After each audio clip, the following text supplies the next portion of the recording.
Estão abertas as inscrições para meu MBA em Vendas, Marketing e Geração de Valor. Esse é o único MBA onde você terá a chance de aprender as minhas próprias estratégias de vendas, marketing e também as técnicas de alguns dos maiores especialistas do Brasil e do mundo. Você vai ter aulas comigo e com verdadeiros especialistas em vendas e marketing de Harvard, do Vale do Silício, como Aaron Ross e Sean Ellis. Você vai aprender com o Thiago Nigro, fundador do Grupo Primo, e ainda temos diversos professores das melhores escolas MBA do Brasil. Serão ensinadas técnicas e estratégias de vendas e marketing para você aplicar imediatamente e multiplicar o faturamento de sua empresa. Então clique no link que está em minha bio e garanta agora mesmo a sua vaga com esse super desconto enquanto ele estiver disponível. E você, como é que você escolhe? Eu sei que você tem vários sócios. Thiago, como é que você escolhe seus sócios? Hoje eu tenho 29 sócios e já tive mais sócio, já tive menos sócio, aprendi, acertei, errei, né?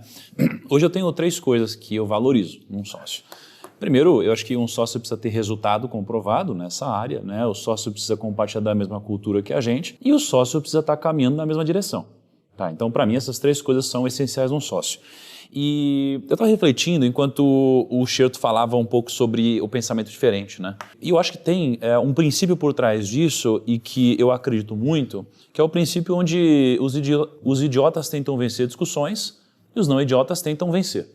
Então, é muito mais proveitoso que a empresa vença do que eu ganhe uma discussão. E você querer que a empresa vença em detrimento da sua opinião é você abrir mão do próprio orgulho. E isso daqui é algo muito difícil de fazer, mas muito recompensador em conseguir, de alguma forma, né, abrir mão da sua própria opinião, enfim. Só que um aprendizado prático para mim, né, é que, na teoria, você ter pessoas que pensam muito diferente é muito bom.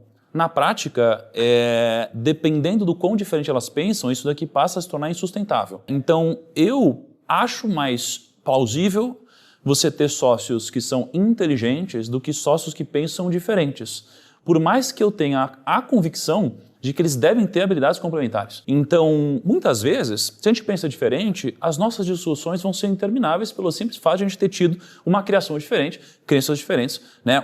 Uma teia aqui na nossa cabeça que faz com que a gente simplesmente tenha convicções completamente opostas. E a gente tem discussões sem fim. Então, o que eu acredito? Eu acredito que a gente tem que pensar muito parecido.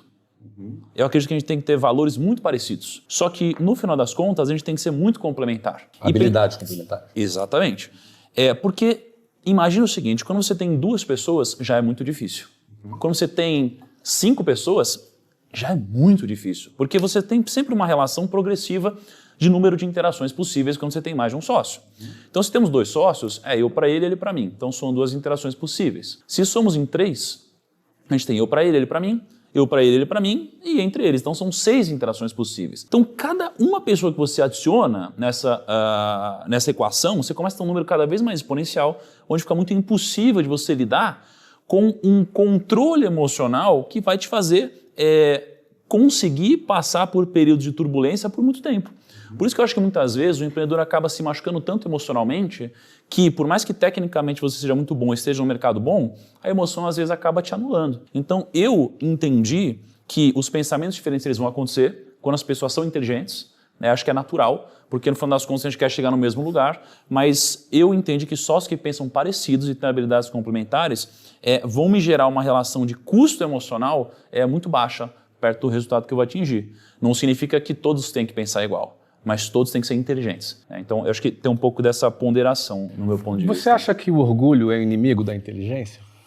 Ou seja, o orgulho pode tornar alguém muito inteligente, até um pouco burro? Não, eu acho que o orgulho ele não é inimigo da inteligência, ele é inimigo do resultado. Porque ninguém deixa de ser inteligente com orgulho, mas as pessoas deixam de conseguir desempenhar a inteligência que tem aqui fora e transformar isso em resultado. Então, vamos refrasear. Você acredita, então, que o orgulho é inimigo do uso da inteligência? Com certeza. Com certeza, porque a gente tem o caminho óbvio e a gente tem o orgulho que, no final das contas, quer colocar uma opinião que, no final das contas, a gente até acha que nem é a melhor de todas em detrimento do nosso próprio ego. E acho que o empreendedor lidar com o próprio ego talvez seja uma das coisas mais difíceis que tem. Eu vejo, às vezes, empreendedores que têm tudo para dar certo, estão no mercado bom, já estão ganhando dinheiro, têm dinheiro guardado, têm um time bom e o único inimigo deles são eles mesmos.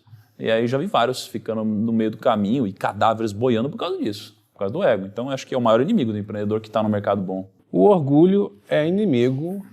Mais uma frase, hein? Olha aí que bacana. Frases para postar no Instagram. O orgulho é inimigo do uso da inteligência. Aliás, só para adicionar, eu acho que um dos maiores aprendizados que eu também tive com sócios é que os sócios têm que ter um nível de ego diferente. Porque quando o nível de ego ele é idêntico, né, vocês vão ter problemas. Porque vão ser duas pessoas que vão competir, não em prol do que é melhor para o negócio, mas sim em prol do que vai satisfazer o seu eu interior. Né? Funciona também para um relacionamento? Imagina, você está casado há quanto tempo, Xerto? Eu há 37 anos. Imagina. Não adianta competir que vai perder. Não. Se competir, vai perder todas. Mas eu já ia perder no primeiro ano. Mas eu acho uma coisa, eu estava ouvindo aqui o Thiago falar, e acho sensacional o que ele disse, mas assim, eu acho que uma coisa que é péssima é a arrogância. Eu acho que o empreendedor tende a ser arrogante em muitas situações. E eu acho o seguinte, empreendedor tem que ter autoestima... Não, tem que ter autoestima elevada. Tem que ter autoestima. Mas autoestima elevada não é a mesma coisa que arrogância. Ela é um pouco vizinha da arrogância. Se deixar, ele cai pro outro lado, né? Mas a arrogante é o cara que acha que é melhor do que todo mundo. Isso. O cara que tem autoestima elevada, ele só sabe que ele não é pior do que ninguém. Ele não se acha melhor do que ninguém, mas ele sabe que ele não é pior do que ninguém. É bem parecido, tem ali, mas é diferente, cara.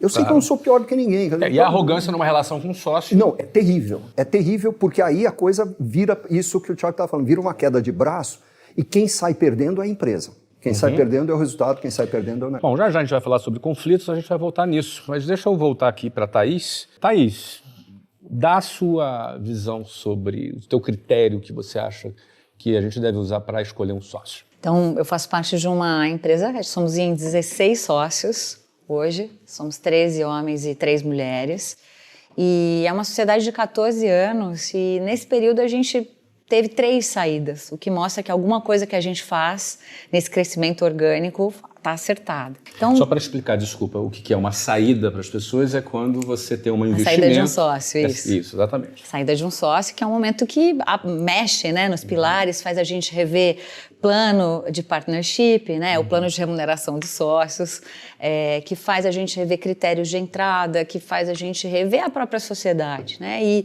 acho que uma coisa muito acertada que a gente faz é envolver todos os sócios no processo de contratação, né, de avaliação daquele novo membro. Por quê? Porque se eu vou viver valores similares, eu preciso ir lá na fonte e ver por que valores essa pessoa vive, né? Como é que ela toma a decisão na vida dela, de onde ela vem em termos de histórico de vida.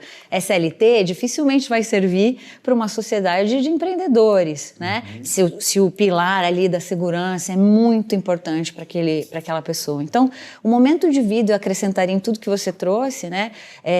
Valores similares, competências complementares, mesmo momento de vida e absoluta transparência nas regras de remuneração. Isso para a gente tem sido mais importante do que remunerar igual ou dar vetos e votos iguais. Por quê? Porque se eu sei qual é a regra do jogo e eu sei que eu estou em níveis diferentes de contribuição à sociedade e de recebimento, eu posso abrir os números todos, eu posso abrir quanto todo mundo ganha, porque eu sei qual é a regra de largada. Então isso tem sido muito importante. Deixa eu ver se eu entendi uma nuance do que você acabou de dizer. Você acredita, então, que mais importante do que ter uma igualdade entre os sócios é importante saber qual é a diferenciação entre eles. Absoluta. Ou seja, transparência. Alguém pode ganhar mais do que o outro. Alguém ganha mais que o outro. Alguém ganha mais do que o outro. Sim. Alguém vai ganhar mais do que o outro e todos sabem disso e não só sabem como reconhecem o valor daquela pessoa naquele determinado assunto que desempenha. Todos sabem tudo. Todos sabem custo, todos sabem rentabilidade, todos sabem o percentual, todos sabem o recebimento. E aí é quase como se você tivesse ali na própria sociedade uma máquina, uma engrenagem do wannabe. Eu olho e falo, puxa, se eu fizer tudo isso, eu consigo estar ali. Chego lá, né? Ou seja, essa transparência para você é um requisito para que isso Porque o que a gente aprendeu? Quando era tudo igual, os diferentes eram tratados da mesma maneira. Então, quem contribuía mais ganhava a mesma coisa. E a gente começou a construir uma sociedade de gato gordo. Né? Que é tudo que o empreendedor não quer. Né? Então, é melhor sempre ter sócio. Não pode ser igual. Não deve ser igual. Claro que cada sociedade... As competências precisam ser reconhecidas, porém, para que isso funcione bem, é preciso ter transparência. Mas, antes de tudo, alinhamento de valores. Então, isso é fundamental.